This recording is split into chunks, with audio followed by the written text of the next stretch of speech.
Hello, Homestead. Happy Friday the 13th. It is Homecoming Friday, so lots of big energy and stuff going on today.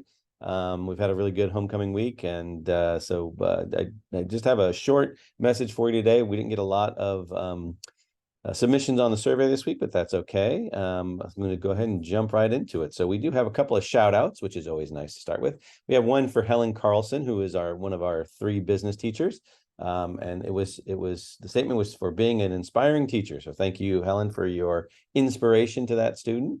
A belated shout out to the Homestead PTSA for helpful supplies and list of things to bring for students who took the AP exams last year. Really appreciated it, and sorry not to thank you sooner. So better late than never. So thank you for that work from the PTSA, and thank you for the shout out. And then there was a thanks to all the faculty, staff, and students who made the homecoming dance possible. My kids had a great time. Really appreciate that it was not in conflict with the football game this year. So the football team, dance team, cheer team, and band could all attend. Yeah, this was our best attended homecoming dance ever. We haven't had it for a couple years after the pandemic, and we tried a few different things. Traditionally, our homecoming dance has been very low attended, and it is because it's hard to get it all together. This year we had kind of that unique 3-day weekend, and so we kind of tried something new where the kids actually came up with the idea, and so it worked out pretty well. So I'm not sure we're going to have that every year, but we're going to keep trying to do what we can to make the dance a little bit more accessible for everybody. So I'm glad people got a chance to do that. Did I get that right? Yeah, there we go. Sorry, I jumped around on my cursor there.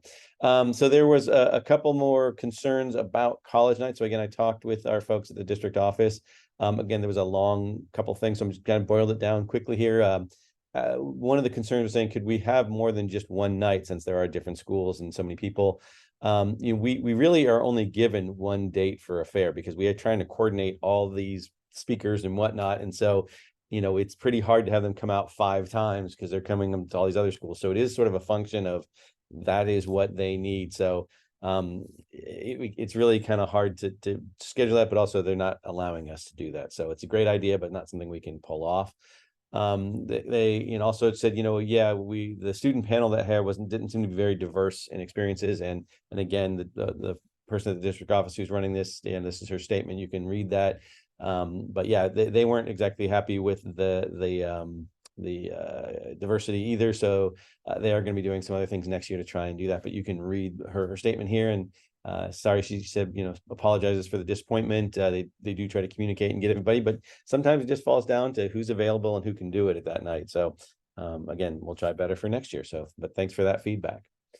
Question here about advisory. So during past advisories, there were topics covered about anti-Semitism, LGBTQ, right, I'm not sure what actually that part, I think I may have cut something off there, but other discriminatory issues, but the Asian hate phenomenon has not been covered.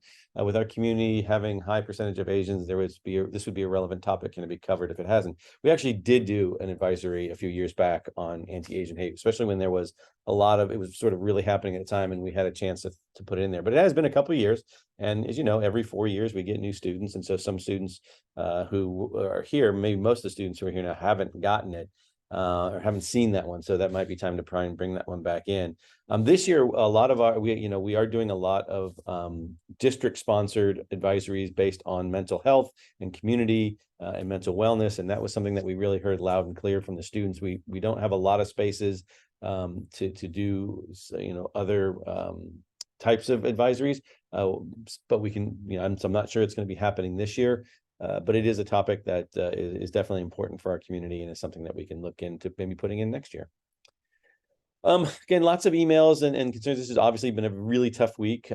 Besides being the fun of homecoming and celebration, there's obviously been all the news of the world coming in, and it's definitely affecting our diverse campus and what's going on. So there have been a lot of emails from parents, basically asking us how we're keeping campus safe. And so, I sent out an email yesterday regarding students' First Amendment and Ed Code rights, in terms of, being able to show cultural heritage or wear flags of their country, that kind of thing. Because I know some people are concerned, like, oh, my kid could become a target, or they're doing this to incite violence or whatever.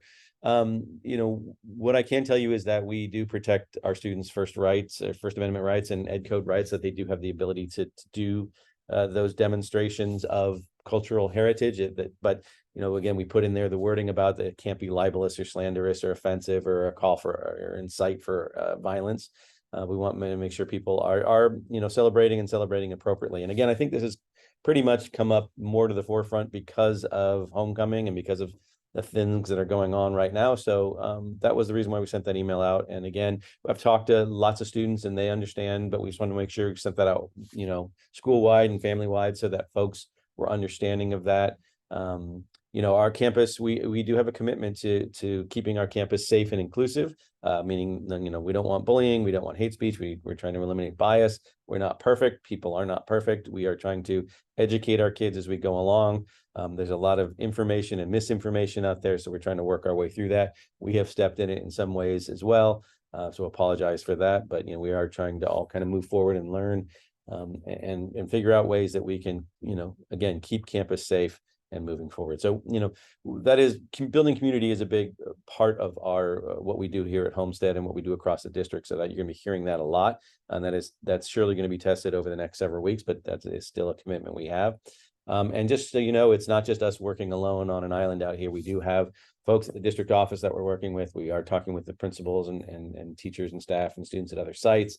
We have been talking with law enforcement. We have been working with community groups. So, we're doing everything we can to keep this moving forward and keep kids safe, and keep the learning going, because I know that in the end that's also very important for our students, to keep them in a normal situation as best we can and keeping them feeling safe, being able to continue doing what they need to do to move forward with their lives. So again, we appreciate the emails and the questions and the concerns, and we'll try to answer them as best we can. Hopefully we are able to do that and continue moving forward. But I think, again, if I keep just thinking about the communications I've had with our students, they really are a great group of kids. They really do want to support each other and be helpful to each other. So, I'm really feeling confident about where our students are. But I know that this has been a very difficult time for everybody. So thank you for those. Keep those emails coming and keep those comments and learnings for us are important too. So thank you for all that. Going into some general information. We didn't have any general information, so I forgot to take that slide out. But just one quick traffic reminder. We are noticing that parents, parents have the right to drop kids off in the student lot. I know our students would ask that they don't do that, but that is a place that we ask that you drop students off rather than the staff lot. Again, that's becoming an issue again in the staff lot, but student lot is okay.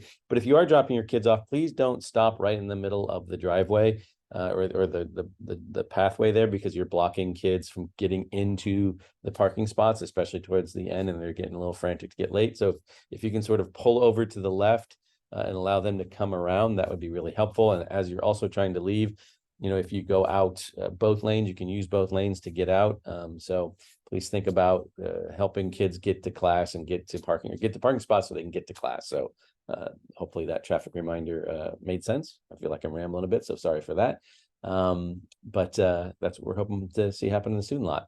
A lot of big important dates coming up. We're getting into the middle portion of the semester. We're 2 months into school. Lots of stuff happening here. So again, I'm not going to go through every single one of these, but you can see there are workshops happening. There's college application stuff. There's some holidays coming up, such as Veterans Day. There's some fun stuff like senior portrait deadlines. There are the Thanksgiving break coming up, and then just putting out there that, hey, the end of the semester is coming on December 21st. So again, just so people are thinking forward about making sure they're getting classes made up and work made up. But yeah, we are cranking through this year, but we're about halfway through the semester. So again, I hope that everyone is going to be able to go out and enjoy the parade and the football game tonight. So good luck to our Mustangs. And thank you to all of our leadership folks and students who've been participating in really fun events and making this Spirit Week a good Spirit Week. And we look forward to hearing who our royalty will be, and then also celebrating with our Homestead family here, our homecoming. So hope you all have a great and relaxing and peaceful weekend.